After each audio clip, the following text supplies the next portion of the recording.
माननीय सहप्रांत चालक संघचालक महोदय, माननीय बाबूजी, श्रद्धास्पदा प्रमिलाताई आणि उपस्थित माता भगिनी तथा स्वयंसेवक बंधू,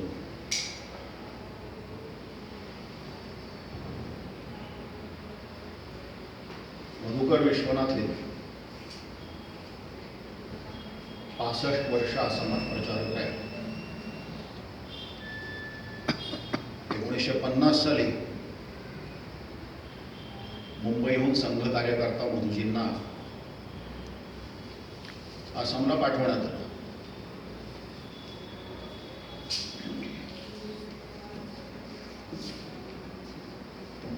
बऱ्याचशा आपल्या इच्छा असतात, वाटतं की त्या इच्छा पूर्ण व्हाव्या, परंतु नियतीच्या मनात काहीतरी वेगळं असतं. मधुजींचा माझा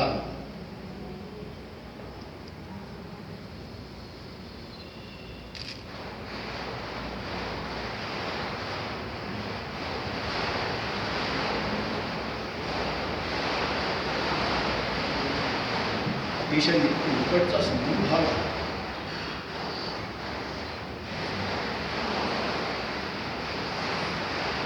आणि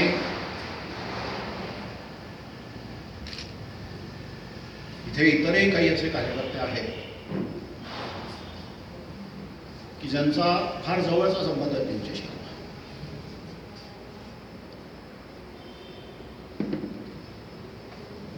अनेक असामान्य व्यक्तिमत्व ज्यांनी स्वतःला ध्येयाप्रती समर्पित करून दिलं, अशा असामान्य व्यक्तिमत्वांची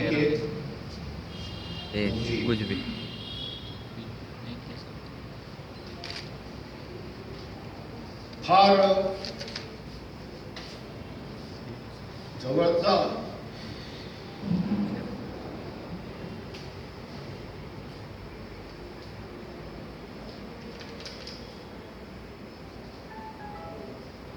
संबंध आल्यामुळे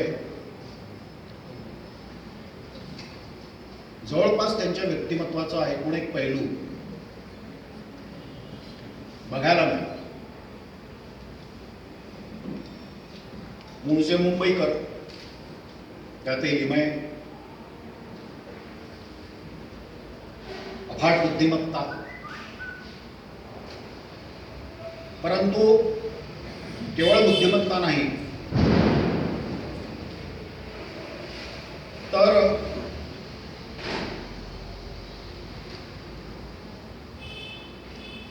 दिव्यत्वाने ओतप्रोत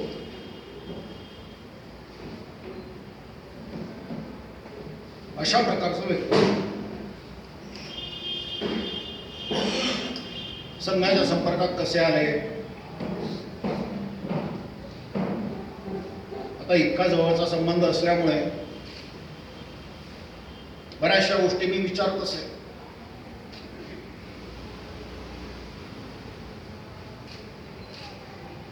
कारण जवळजवळ 18 वर्ष एकाच कार्यालयात जवळपास एकाच खोलीत आम्ही राहिलो.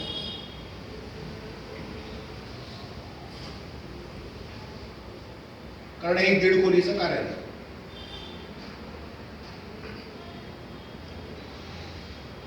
त्यामुळे एकूण एक बारकावे त्यांच्या व्यक्तिमत्वाचे मला दिसले, कळले, अनुभवले.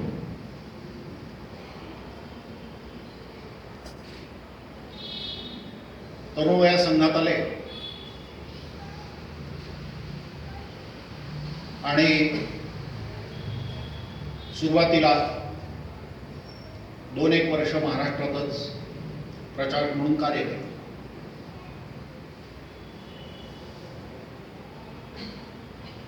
BSc पर्यंत शिक्षण झालं आणि संघ शिक्षा वर्गानंतर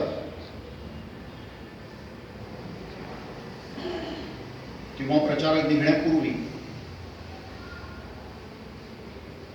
महाराष्ट्र प्रांताची परमपूज्य गुरुजींच्या उपस्थितीत एक बैठक झाली. भावी प्रचारक किंवा प्रचारक निघू शकतात, संभाव्य प्रचारक, अशा प्रचारकांची बैठक झाली. प्रत्येकाने उभं राहून आपला परिचय दिला. यांनी परिचय दिला. काय नाव? मधुकर विश्वनाथ लिमये, शिक्षण BSc पर्यंत झालेलं. प्रचारक जाणार? हो. संघाने कुठेही पाठवलं तरी जायची तयारी आहे? हो. आफ्रिकेत गुरुजींचा एक टिपिकल प्रश्न असायचा की आफ्रिकेत टिंबक्टूला पाठवलं तर जाशील? हो हो जाईल. किती वर्ष काम करणार? 5 वर्ष. 5 वर्ष का? 5 वर्ष संपूर्ण शक्तीपणाला लावून संघाचं कार्य करायचं असा निश्चय केला. म्हणजे 5 वर्षांनी शक्ती संपून जाईल का? आता हे एकदम निरुत्तर. आणि त्या एका परमपूज्य गुरुजींच्या प्रश्नावर यांनी ठरवलं की 5 वर्षाची सीमा नाही ठेवायची. 2-3 वर्ष महाराष्ट्रात काम झालं, 2 वर्ष संघबंदी आली आणि 1950 साली आसामला रवानगी झाली. आसामला प्रचारक म्हणून गेले. त्यापूर्वी 1949 साली ठाकूर रामसिंगजी आसामात प्रांत प्रचारक म्हणून गेले होते पंजाबमध्ये. आणि त्याही पूर्वी 1946 साली नागपुरातनं दादाराव परमार्थ गेले होते संघ कार्य सुरू करायला.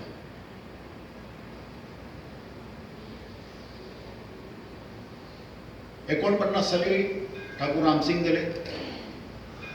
50 साली मधुजी. असे अनेक प्रचारक आहेत. 50 साली जेव्हा कलकत्त्याला गेले तर अजूनही कलकत्त्यात प्रचारक म्हणून असलेले केशवराव दीक्षित, मधुजी, हे सगळे एकाच गाडीने एकाच डब्यात कलकत्त्याला पोहोचले होते. आणि मग प्रचारक म्हणून कार्य सुरू झालं.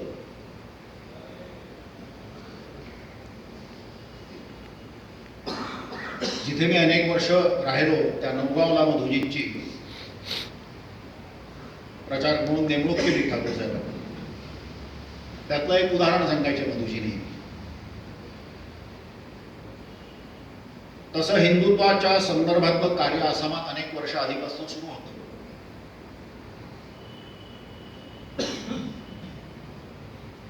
एकोणीसशे 1938 साली नागपूरला हिंदू महासभेचं अधिवेशन झालं होतं. आणि हिंदू महासभेच्या अधिवेशनाला आसामातनं देखील प्रतिनिधी आले होते. आणि त्यातले एक अतिशय ज्येष्ठ आणि श्रेष्ठ प्रतिनिधी होते, जे आता नाही आहेत. त्यांचं नाव होतं श्रद्धेय राधिका मोहन गोस्वामी, वकील होते. त्या काळामध्ये 1938 मध्ये त्यांनी छोटीशी पुस्तिका, अ पीप इंटू आसाम या नावाची एक पुस्तिका त्यांनी लिहून आणली. हिंदू महासभेच्या अधिवेशनामध्ये त्या पुस्तिकेचं वितरण झालं होतं. आणि एखाद्या व्यक्तीची किती दूरदृष्टी असू शकते हे ते पुस्तिका वाचल्यानंतर लक्षात येतं. आज जी काही आसामची स्थिती झालेली आहे की 7-8 जिल्हे मुस्लिम बहुल झालेले आहेत, सतत घुसखोरी चालू आहे. त्या काळी पार्टिशन व्हायचं 38 साली. परंतु ईस्ट बेंगॉलमध्ये फार मोठ्या प्रमाणामध्ये मुसलमानांचं आगमन आसामात सुरू झालं होतं. आणि त्याची परिणती काय होऊ शकते भविष्य काळामध्ये याची दृष्टी असलेले राधिका मोहन गोस्वामी 38 साली नागपूरला येऊन ती पुस्तिका त्यांनी वितरित केली होती. आणि स्वाभाविकपणे अशा व्यक्तींशी ठाकूर रामसिंगजींनी संबंध स्थापित केलेला होता. नॅचरली मधुजींना घेऊन नवगावला गेल्यावर काही परिचितांच्या ओळखी करून दिल्या. दुपारचं जेवण राधिका मोहन गोस्वामींच्या घरी झालं. आणि मग तिथल्या राधिकावान गोस्वामींसोबतच तिथल्या कोर्टात गेले. कोर्टातल्या काही प्रमुख हिंदुत्वनिष्ठ वकिलांची ओळख झाली. त्यातल्या एका वकिलांनी सांगितलं की आज संध्याकाळी तुम्ही आमच्या घरी या आणि रात्रीचं जेवण तुमचं आमच्या घरी. ठरल्याप्रमाणे हे दोघं पोचले. साधारण रात्री 7:30 तिकडे लवकर अंधार होतो. 7:30-8च्या सुमारास पोचले. वकिलांचं आपलं चेंबर होतं, तिथे बसले. गप्पा सुरू झाल्या. हिंदूंची स्थिती, हिंदूंच्या संघटनेची आवश्यकता, हिंदू समाज कसा एकत्रित उभा राहायला पाहिजे याची सगळी आवश्यकता वगैरे वगैरे चर्चा झाली. चहा मागवला गेला, चहा झाला आणि 1 तास झाला, 1.5 तास झाला, रात्रीचे 10 वाजले. ह्यांनी रात्रीच्या जेवणाला बोलावलं होतं त्याचा उल्लेखच होईना. आणि मग 10 वाजता हे दोघे उठले की आता आम्ही निघतो. तर त्यांनी देखील नम्रपणे नमस्कार करून की ठीक आहे निघा. आता 1950चा काळ, बाहेर कुठेच काही नाही, पूर्ण अंधार, चिडीचूप. आणि त्यातही बाहेरची माणसं ही जर आसामात आलेली असली तर त्यांच्याकडे संशयाने पाहण्याची परिस्थिती ही मी गेलो त्या काळातही होती. त्यातही हे वेगळ्या प्रकारचे दिसणारे, रात्रीच्या वेळी बाहेर कुठेतरी बाहेर रस्त्यावर दिसणारे, ना कुठे हॉटेल ना कुठे काही व्यवस्था. तिथून जे रात्री बाहेर पडले तिथूनच त्यांनाच दोघांनी 1-1 ग्लास पाणी मागितलं, बाहेर पडले आणि आज जिथे तिथलं सर्किट हाऊस आहे तिथल्या एका झाडाखाली रात्र काढली. अशा प्रकारे त्यांच्या प्रचारक जीवनाची सुरुवात पहिल्या दिवसापासून आसामात झाली. आणि परिस्थिती विपरीत म्हणजे अशी की गांधी हत्याकारी पार्टी, आसामच्या भाषेत सांगायचं तर गांधी मारा पार्टी. हे RSS वाले, यांनी गांधींना मारलंय आणि हे इथे आमच्यामध्ये संघटन करायला आलेले आहेत. यांना कुठल्याही प्रकारचं आपल्याकडनं प्रतिसाद मिळायला नको, अशा प्रकारचं सगळीकडेचं वातावरण. संसाधनांचा पूर्ण अभाव, राहायला घर नाही, फिरायला सायकल नाही, अशी सगळी स्थिती.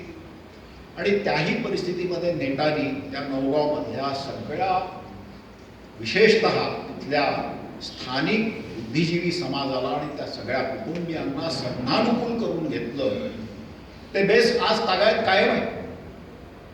ती सगळी मंडळी, ती सगळी कुटुंब आजही संघ विचारांनी भारले गेलेली आहेत किंवा आजही त्या सगळ्या घरांचं, त्या सगळ्या कुटुंबांचं दार संघाच्या कार्यकर्त्यांकरता, संघाच्या प्रचारांकरता सदैव उघड आहे. विरोध झाला, मारामाऱ्या झाल्या.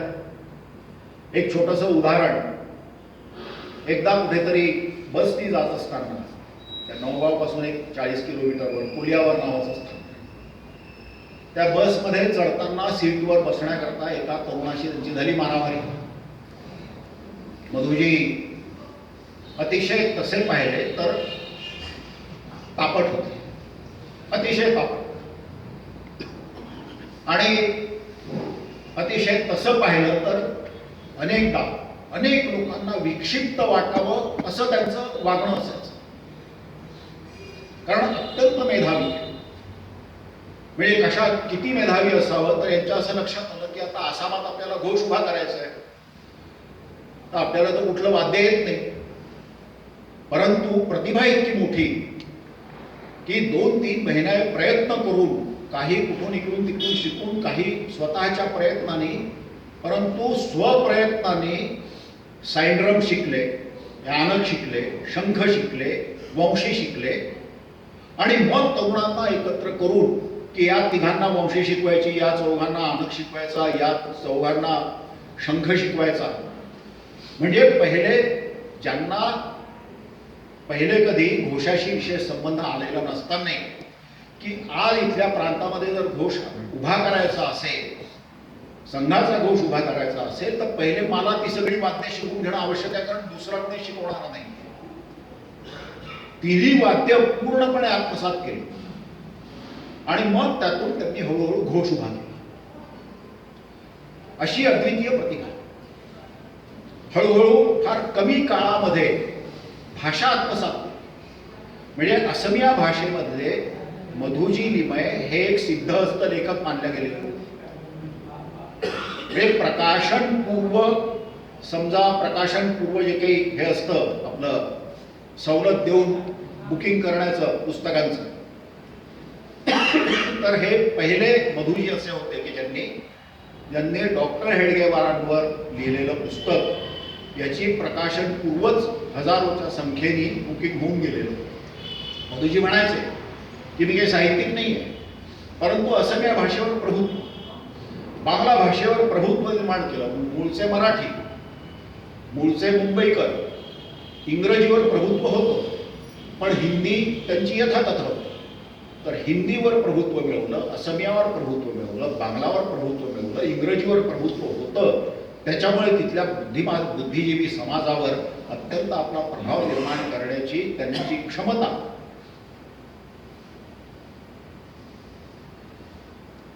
हळूहळू छोटे मोठे वर्ग व्हायला लागले. प्राथमिक वर्ग, प्राथमिक शिक्षा वर्ग, नंतर संघ शिक्षा वर्ग.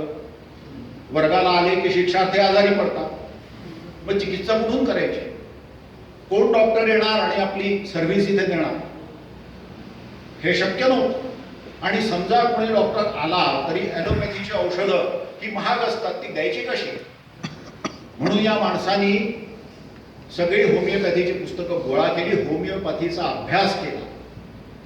म्हणजे अगदी सेल्फ मेड डॉक्टर, त्यांचं जे काही मटेरिया मेडिका आणि काय काय जे काही असतं होमिओपॅथीचं, त्या होमिओपॅथीचा अभ्यास करून संघ शिक्षा वर्गामध्ये किंवा हळूहळू पूर्ण आसामामध्ये मधुजी म्हणजे मधुकर लिमय वगैरे हे लोकांना माहिती नाही.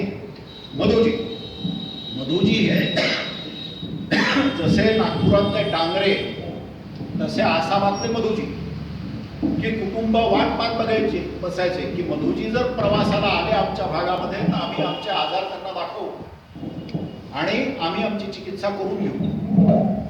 संघ शिक्षा वर्गामध्ये कुठल्याही प्रकारचं चिकित्सेअभावी स्वयंसेवक आजारी पडायला नको, त्याला त्रास व्हायला नको, म्हणून होमिओपॅथीचं पूर्ण ज्ञान आत्मसात करून, आणि ते ज्ञान आत्मसात करत असताना त्या ज्ञानाचा उपयोग एवढा व्हायचा कारण लोकांची अफाट श्रद्धा होती.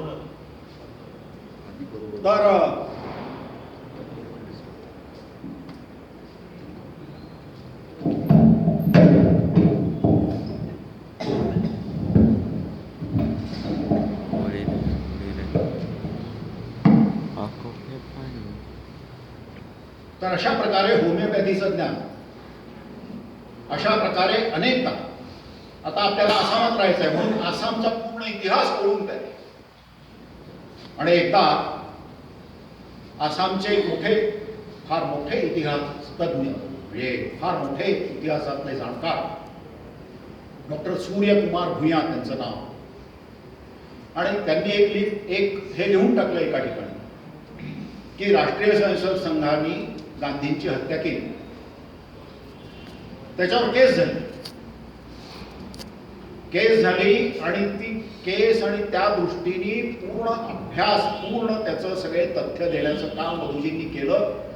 त्या केसमध्ये शेवटी ते हारले आणि त्यांना आपलं वक्तव्य मागे घ्यावं लागलं, क्षमा मागावी. आसामचा पूर्ण इतिहास, आसामच्या सगळ्या चालीरीती, भाषेविषयी मी बोललोच आहे, घोषाविषयी मी बोललोच आहे, होमिओपॅथीचं पूर्ण अध्ययन करून घेणं आणि आपल्या व्यवहारातून, आपल्या संबंधातून हजारो कुटुंबियांना जोडणं. आता हे हजारो कुटुंबियांना जोडल्यामुळे ही आजची स्थिती अशी निश्चित आहे, म्हणजे आपलं सगळं कार्य व्यक्तिनिरपेक्ष असूनही हे आज अगदी मी निश्चितपणे सांगू शकतो की समग्र ईशान्य भारतामध्ये, मग ते मणिपूर असो का त्रिपुरा असो, आसाम असो की मेघालय असो, अरुणाचल असो, अशी अनेक कुटुंब आहेत की ज्यांना त्यांच्या जीवनात एक पोकळी निर्माण झालेली आहे. तिथल्या सगळ्या कार्याच्या दृष्टीने एक पोकळी निर्माण झालेली आहे. अशा प्रकारचं एक अद्भुत व्यक्तिमत्व, अद्भुत रसायन हे मधुजींचं व्यक्तिमत्व.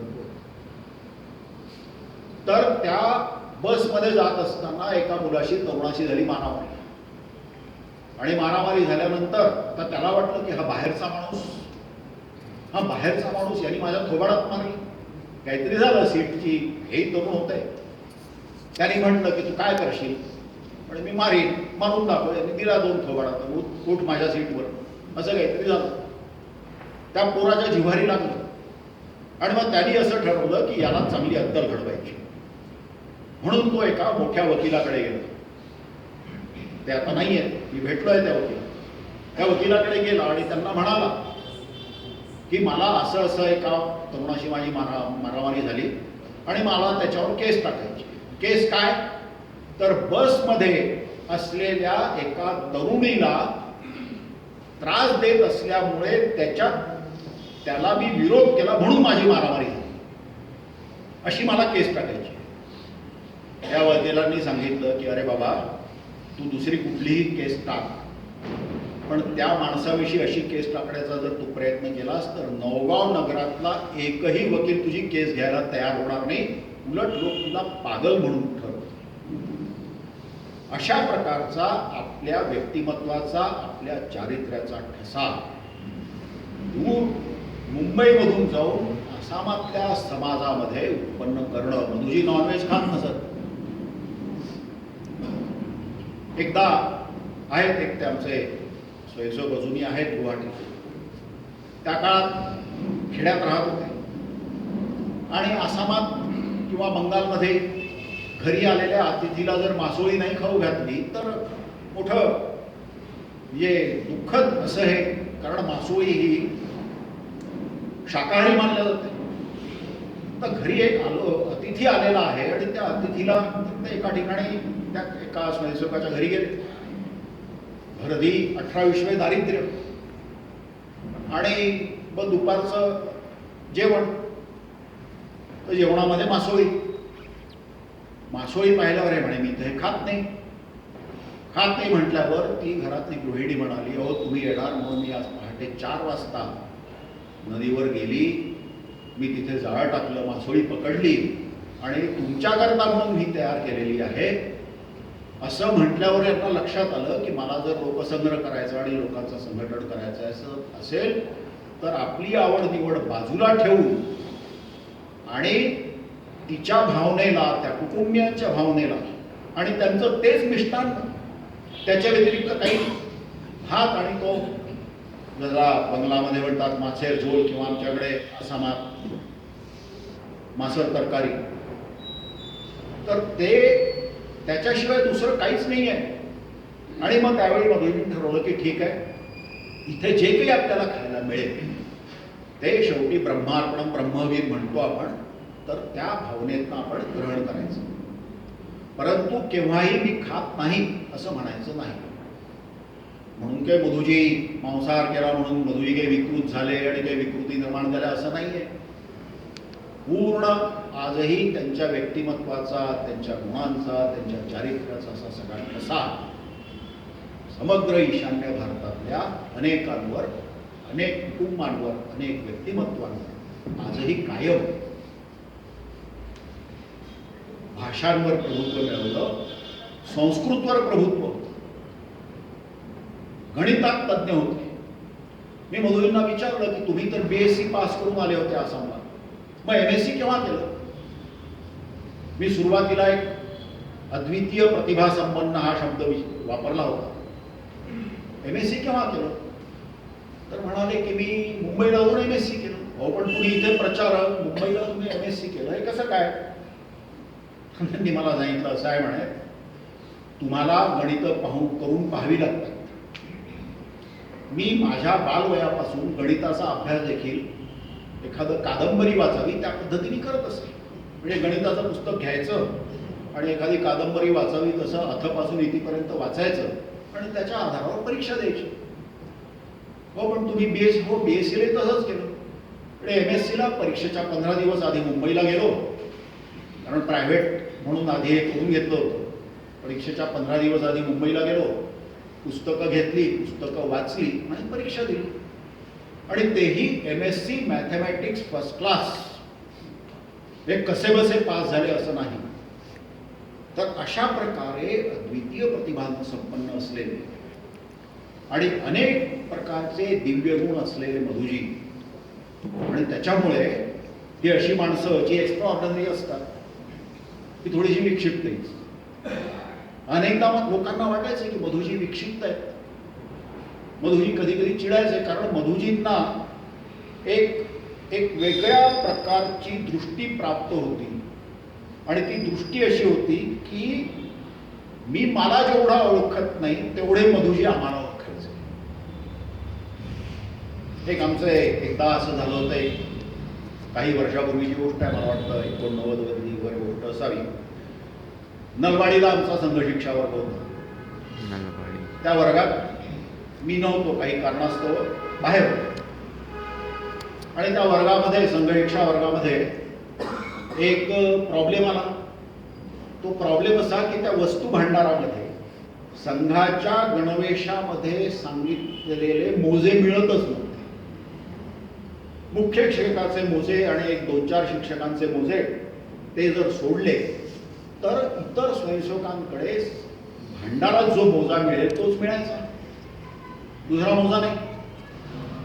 आणि तो भांडारात आणला की मुख्य शिक्षकांचे नाराज कि अरे हा मोजा नहीं चाहिए, वो जाओ दूसरे मोजे लेके आओ, ये नहीं चलेंगे. आता त्या शिक्षकांनाही मिळत नव्हते, वाहिनी प्रमुखांनाही मिळत नव्हते, शिक्षार्थींनाही मिळत नव्हते, आणि हा मोजे मिळणार म्हणून वर्गामध्ये मोठा हल्ला सुरू झाला, आरडाओरड सुरू झाली की अरे आता कसं करायचं. मुख्य शिक्षक ऐकायला तयार नाही, आणि भांडारात जे मिळेल त्याच्या व्यतिरिक्त दुसरीकडे कुठे घ्यायला जायची उभा नाही. आणि भांडारात आलो कुठनं तर दिल्लीच्या सुरुचीनी पाठवलं, दिल्लीच्या वस्तू भांडाराने जे पाठवलं ते इथल्या भांडारात मिळत आहे. आता हा तिढा कसा सोडवायचा. त्यावेळी मधुजींनी एक कॉमेंट केली की या वर्गामध्ये रमेश शिलेदार हवा असायला पाहिजे. वेदाने विचारलं का. अरे तो असा आहे म्हणे की त्यांनी मुख्य शिक्षकाचेच मोजे पळवून लावले असते आणि त्याला म्हटलं असतं की आता बाबा शोध तुला कुठले मोजे मिळतात. आता मी हे असं करू शकतो हे मधुजींना माहिती होतं, किंवा हा असा आहे की हा जर असता तरी मुख्य शिक्षकाचे मोजेच गायब केले असते. आता घे मुख्य शिक्षक जाईल भांडारात तर त्यालाही तेच मोजे मिळणार, सगळ्यांचं युनिफॉर्म सारखं. आता हे जे माणसाला रीड कर, internal reading of a personality, हे इतकं जबरदस्त होतं. आणि राजकारणाशी फारशी जवळीक स्वयंसेवकांची होऊ नये या बाबतीत अतिशय काळजी घेत असत. पण राजकारण इतकं जबरदस्त समजायचं. इमर्जन्सीमध्ये जेव्हा जनता पार्टीचा प्रयोग, आम्ही बरेच लोक आतमध्ये होतो,